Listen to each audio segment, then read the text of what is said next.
स्वनिदेव सवितर्दुरितौ निपुरौ शुभौ यद्भद्रं तन्न अशुभौ। मित्रों, स्नातक द्वितीय वर्ष की अभिज्ञान शाकुंतल की इस कक्षा में आपका स्वागत है। हम अभिज्ञान शाकुंतल का पहला अंक पढ़ रहे हैं और पहले अंक में कल तक हमने 7 श्लोक पढ़ लिए थे। आज 8वां और 9वां श्लोक अपन पढ़ेंगे। कल जो पढ़ा था उसके अनुसार ये था कि हिरण तेजी से दौड़ता चला जा रहा है और वो इतना तेज दौड़ रहा है कि आकाश में ज्यादा लंबी ऊंची छलांग लगाने से आकाश में ज्यादा और पृथ्वी पर कम चल रहा है, ऐसा राजा ने सारथी को कहा। और राजा फिर कहता है, तदेश कथम अनुपतत एव में प्रयत्न प्रेक्षणीय समृता।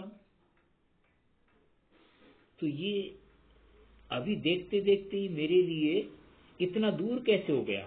प्रयत्न प्रेक्षणीय, प्रयत्न पूर्वक भी देखने में नहीं आ रहा है। माने ऐसा लगता है कि मेरे और इसके बीच में जो अभी बहुत ज्यादा दूरी नहीं थी वो अधिक दूरी क्यों हो गई है। ये राजा सारथी से कहता है, तद एष कथम अनुपतते एव। अनुपतत माने पीछे चलने मात्र के, माने मैं इसके तुरंत पीछे ही चल रहा था, ज्यादा दूर नहीं थी, फिर भी मेरे लिए प्रयत्न प्रेक्षणीय समृता, ये प्रयत्न पूर्वक देखने योग्य हो गया, अर्थात अच्छी तरह से दिखाई नहीं दे रहा, इतनी दूरी क्यों हो गई। सारथी कहता है, आयुष्मान उद्घातिनी भूमिरिति मया रश्मि संयमनाद रथस्य मंदी कृतो वेग तेन मृग एष विप्रकृष्टान्तरः समृत संप्रति समदेशवर्तिनस्ते न दुरासदो भविष्यति। राजा, तेन ही मुच्यन्ताम् अभिशवः। सूत, यदाज्ञापयति आयुष्मान रथ वेगम निरूप्य आयुष्मान पश्य पश्य। सारथी कहता है, आयुष्मान उद्घातिनी भूमि इति मया रश्मि संयमनात् रथस्य मंदी कृतो वेगः। आयुष्मान महाराज, ये उबड़ खाबड़ जमीन आ गई थी, इसलिए मैंने लगाम खींच करके रथ की गति को थोड़ा सा कम कर दिया था। रश्मि लगाम, लगाम के संयम करने के कारण से रथस्य मंदी कृता वेगा, रथ का जो वेग था वो मंद कर दिया। तेन मृग एष विप्रकृष्टान्तरः समृता, इसलिए जो हिरण है ये आपके से कुछ थोड़ा सा दूर निकल गया, आपके आगे हो गया, आपके और इसके बीच में अंतर हो गया। संप्रति समवर्तिनस्ते न दुरासदो भविष्यति, और अब ये समतल भूमि आ गई है, उस पर आप हैं, इसलिए अब आपके लिए ये दुरासद नहीं होगा, अर्थात बहुत पास में और आपकी सरलता से पकड़ में आ जाएगा। राजा, तेन ही मुच्यन्ताम अभिशवः। तो फिर मुच्यन्ताम छोड़ दो, ढीली कर दो, अभिशवा लगाम, घोड़ों की जो लगाम है उसको ढीली कर दो। सूत, यदा ज्ञापयति आयुष्मान, ठीक है महाराज, आप जैसा आदेश देते हैं। रथ वेगम निरूप्य, ऐसा करके और रथ की गति तेज कर दी गई है, इस बात का निरूपण करते हुए, नाटक करते हुए कहता है, आयुष्मान देखो, अब देखो आपके पास कितना पास में आ गया और घोड़े कितनी तेज गति से दौड़ रहे हैं।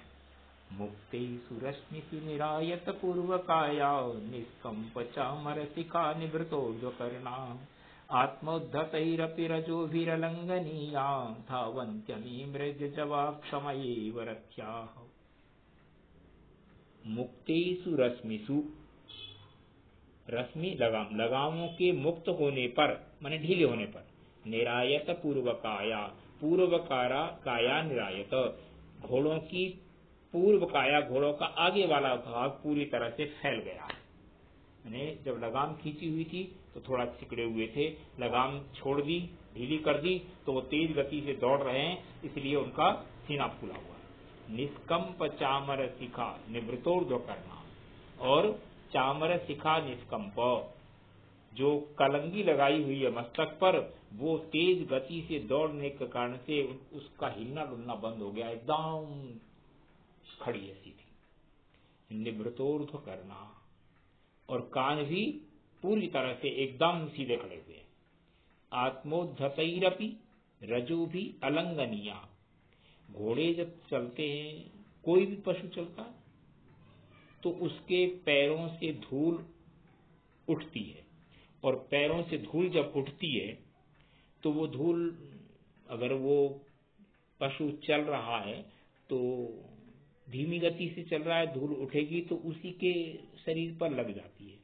लेकिन ये इतनी तेज गति से चल रहे हैं, आत्मोद्धतैरपि रजो भी, अपने द्वारा उठाई गई धूल से भी अलंघनिया, उसको स्पर्श नहीं कर पा रही है। माने धूल उड़ती है, उठ करके ऊपर पहुंचेगी इतनी देर में तो वो आगे निकल जाते हैं, इसलिए धूल उनको लांग नहीं पा रही है। धावंती अमी मृग जवा अक्षमाएव प्रत्या। अमी रथ्या, ये रथ में जुड़े हुए जो घोड़े हैं, धावंती तेज गति से दौड़ रहे हैं। क्यों दौड़ रहे हैं? मृग जवा अक्षमया, मृग की गति को जो है ये अक्षम, क्षम माने सहन करना, अक्षम सहन नहीं कर पा रहे हैं। माने इनको लग रहा है कि ये हिरण हमसे आगे निकल क्यों गया, उसकी गति को सहन न कर पाने के कारण से ये बहुत तेज गति से दौड़ रहे हैं। ये घोड़ों की तेज दौड़ने का स्वाभाविक वर्णन होने के कारण से इसमें स्वभावोक्ति अलंकार है।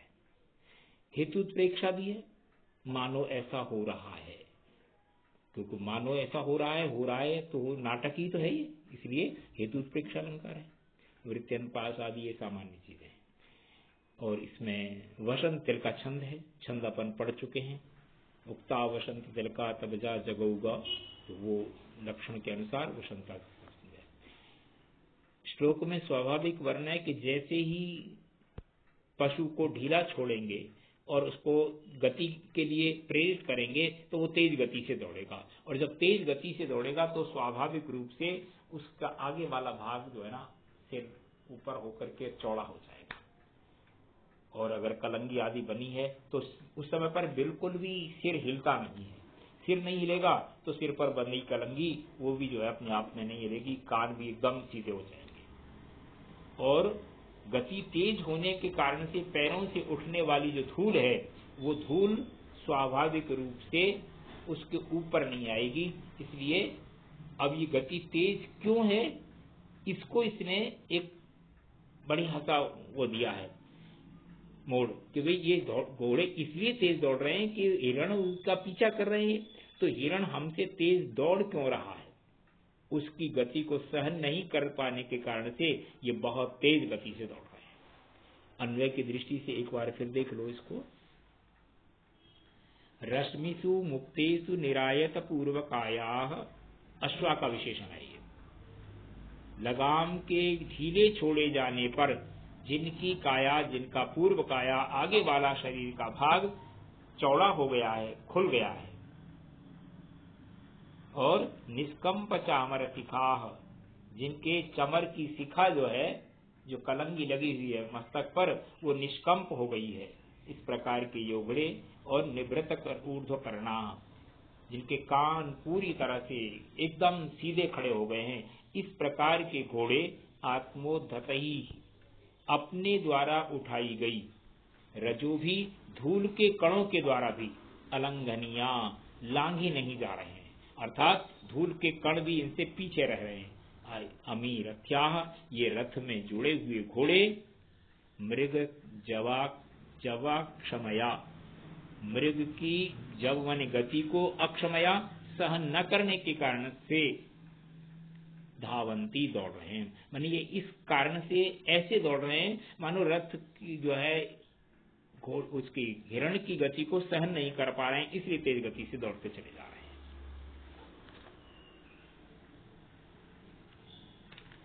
हैं। राजा फिर कहता है, सत्यम अतीत्य हरितो हरीश्च वर्तन्ते वाजिना। अरे ये तो सत्य है, मतलब ये रथ के घोड़े तो इंद्र धनुष के घोड़ों को, अर्थात सूर्य के घोड़ों को भी पीछे छोड़ रहे हैं, अर्थात इतनी तेज गति से दौड़ रहे हैं। बड़ी तेज गति है। तथा ही क्यों ऐसा लग रहा है मुझे? तो राजा क्या कहता है, यदा लोके सूक्ष्मं व्रजति सहसा तद् विपुलता यदर्धे विच्छिन्नं भवति कृतसन्धानमिवत प्रकृत्या यद्वक्रं तदपि समरेखं नयनयोर्न मे दूरे किंचित् क्षणमपि न पार्श्वे रथजवा। यद आलोके सूक्ष्मम, जो देखने में थोड़ी देर पहले ही सूक्ष्म छोटी दिखाई दे रही थी, व्रजति पहुंच जाती है, सहसा अचानक, विपुलताम बड़प्पन को।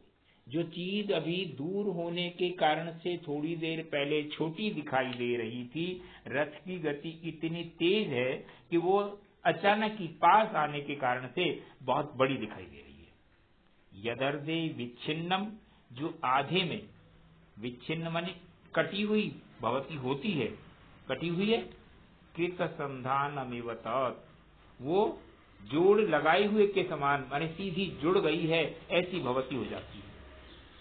रथ की गति के कारण से होता है। ये अपन देखते हैं कई बार रेल में बैठ करके चलते हैं तो ऐसा लगता है जैसे पेड़ पौधे दौड़े चले जा रहे हैं और जो छोटी छोटी चीजें बहुत बड़ी हो जाती हैं, बड़ी चीजें छोटी होती चली जाती हैं, और जो चीजें टेढ़ी मेढ़ी थी वो सीधी दिखाई देने लगती हैं, जो सीधी थी वो टेढ़ी।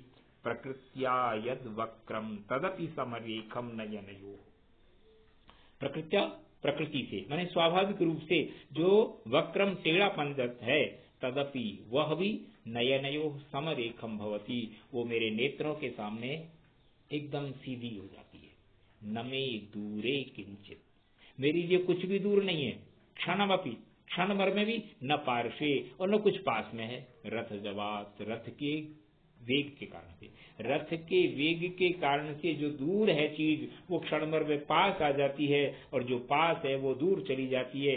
इसलिए कोई भी रथ की इस गति के कारण से न तो मेरे पास में है और न कोई चीज दूर है। राजा ने भी ये जो वर्णन किया है ना, ये स्वाभाविक है, इसलिए इसमें भी स्वाभाविक अलंकार है। दूसरे अलंकार हैं ही, विरोधाभास अलंकार है, ऐसा जो टेढ़ा है वो सीधा कैसे हो जाएगा, सीधा है वो टेढ़ा कैसे हो जाएगा, है ना। और अनुप्रास अलंकार भी है, ये सामान्य लेकिन स्वाभाविक अलंकार, इसलिए कि जो स्वाभाविक वर्णन है वो किया जा रहा है। और शिखरणी छंद है, रसई रुद्रई छिन्नाय मनस बला गह शिखरणी, तो वो शिखरणी का लक्षण उस समय पढ़ते समय बताया था, उस समय पर इस पद्य का भी ये भी इसमें भी है, ये शिखरणी छंद है। तो स्वाभाविक वर्णन है कि राजा कह रहा है, और ये अपन सब देखते हैं। समय ने पहले कहा कि रेल में अब अपन चल रहे होते हैं तो आसपास की वस्तुओं को देखते हैं, दूर दिखाई देती हैं, फिर पास दिखाई देती हैं, छोटी दिखाई देती हैं, बड़ी दिखाई देती है, टेढ़ी दिखाई देती है, टूटी दिखाई देती है, और क्षण भर में ऐसा लगता है कि जो चीज पास थी वो दूर हो गई, जो दूर थी वो पास हो गई। तो उसी को राजा ने कहा, इसको एक बार फिर अन्वय की दृष्टि से देख लेते हैं। रथ जवात यद आलोके सूक्ष्मम तत्सहसा विपुलताम व्रजति, रथ की गति के कारण से जो दिखाई देने में सूक्ष्म थी वो अचानक विपुल हो जाती है, बड़ी हो जाती है। और उस रथ की गति के कारण से ही यत अर्धे विच्छिन्नम, जो आधे में टूटी हुई कटी हुई थी, तत्कृत संधानम एव भवति, वो जुड़े हुए के समान हो जाती है। यत प्रकृत्या वक्रम, और जो स्वाभाविक रूप से प्रकृति से टेढ़ी है, तदपि वह भी नयनयो, मेरी आंखों के सामने, समरेखम भवति, समान रेखा अर्थात सीधी हो जाती है। किंचित कुछ भी, मेरे लिए क्षणमपि क्षण भर के लिए भी न दूर होता है और न पास होता है, अर्थात क्षण भर में जो पास था वो दूर चला जाता है, जो दूर था वो पास आ जाता है। इसलिए कोई भी चीज न दूर है और न पास है। तो मित्रों, ये आज का पाठ अपन यहाँ समाप्त कर रहे हैं। मैं निवेदन करता रहा हूँ कि पुस्तक अपने पास होगी तो सरलता रहेगी। उससे जैसे अन्वय का नीचे बता रहा हूँ, तो कभी अन्वय दिखाई दे रहा है फोटो में, कभी नहीं भी दिखाई दे रहा है, ये सामान्य चीजें हैं। तो ये 2 श्लोक अपन ने पढ़े हैं, शेष इससे आगे का अपन कल पढ़ेंगे। आज का पाठ यहीं समाप्त करते हैं। धन्यवाद।